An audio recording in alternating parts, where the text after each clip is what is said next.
I'm 73 years old. I have more money than I could spend in 3 lifetimes. And 6 weeks ago, I told my 2 children they're not getting a single damn cent of it when I die. Not one property, not one business, nothing. And before you decide I'm a monster, stay. Because by the end of this, you might still think I'm wrong. But something is going to bother you, and you won't be able to shake it. It started at Thanksgiving dinner, 2 years ago. My house, my caterer, my wine. Halfway through the meal, my son Robert, 46 years old, said completely casually that he'd already talked to a contractor. I looked at him. I asked what for. He said he wanted to know what the renovation would cost. When the house became his, just like that, present tense, when the house became his. My daughter Claire didn't react. She just kept eating. And that silence, that comfortable practice silence, told me more than anything Robert said. I kept eating too.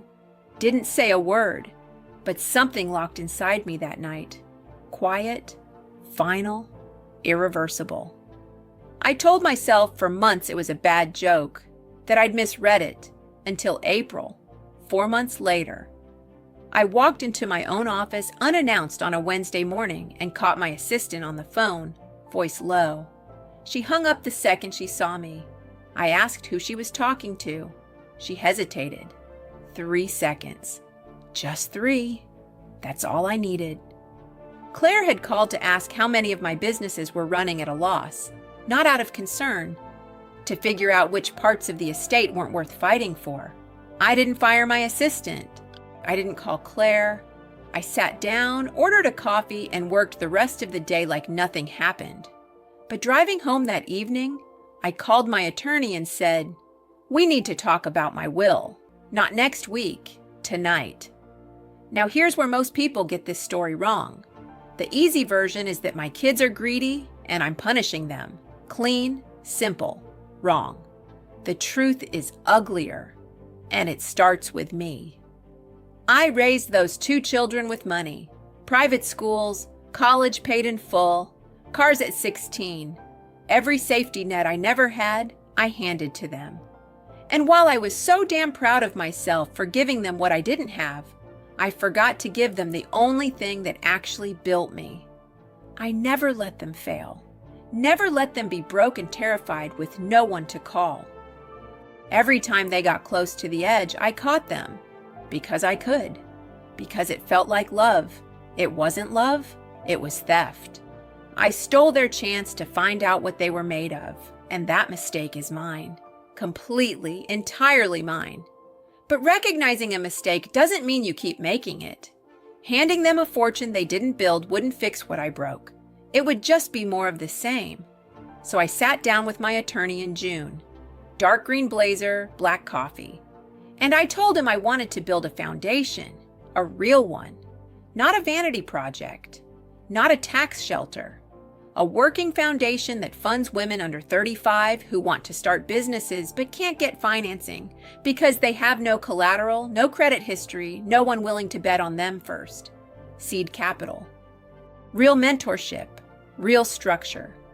Because when I was 27 with 2 kids and a debt I couldn't breathe around, nobody gave me a damn thing. Not one person. I built it anyway.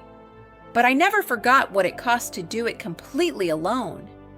I signed the documents that same afternoon. The foundation carries my name, not my ex-husband's. Mine. My kids found out 3 weeks later, not from me. From the formal notification my attorney sent. Robert called within 20 minutes. He didn't come out angry. He asked a question. "Mom, what did we do wrong?" And the sound of that, something cracked open in me.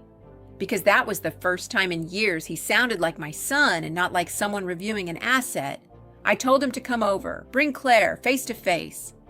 They sat on that couch. The same couch Robert had casually planned to keep. I stood. Claire cried. Robert was close. They said I was punishing them for things they didn't know they'd done. That it wasn't fair. That they'd counted on this. And I let them talk until they had nothing left to say. Then I told them the truth, that I loved them, that I loved every hard year of raising them alone. But love is not a debt you settle with an inheritance. And if their biggest question about my death is what they're going to receive from it, then I failed them in a way that money cannot fix. Adding more money to that failure is just more failure. Claire asked if they were getting absolutely nothing. Here's the part nobody expects. No, not nothing. Robert had 2 businesses from 10 years ago, still carrying debt that never went away. I cleared it. Silent. Done. And Claire has had a business concept she's been sitting on for 3 years because she says she doesn't have the resources. I opened a capital account in her name. The money is there. The condition is simple. Build something. That's it. Build something. Robert looked at me and said, "That's not the same thing." He's right. It's not. It's better. Whether he ever understands that is his problem.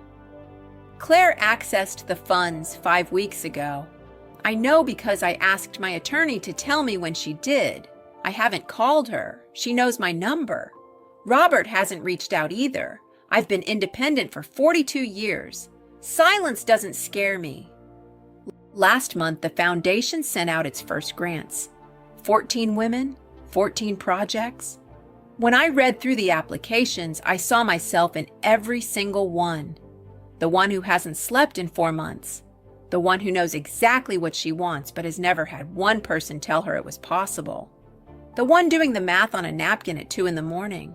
I was all 14 of them. And nobody gave me a damn thing. Last night I sat alone on the back porch of this house nobody is inheriting. It was quiet.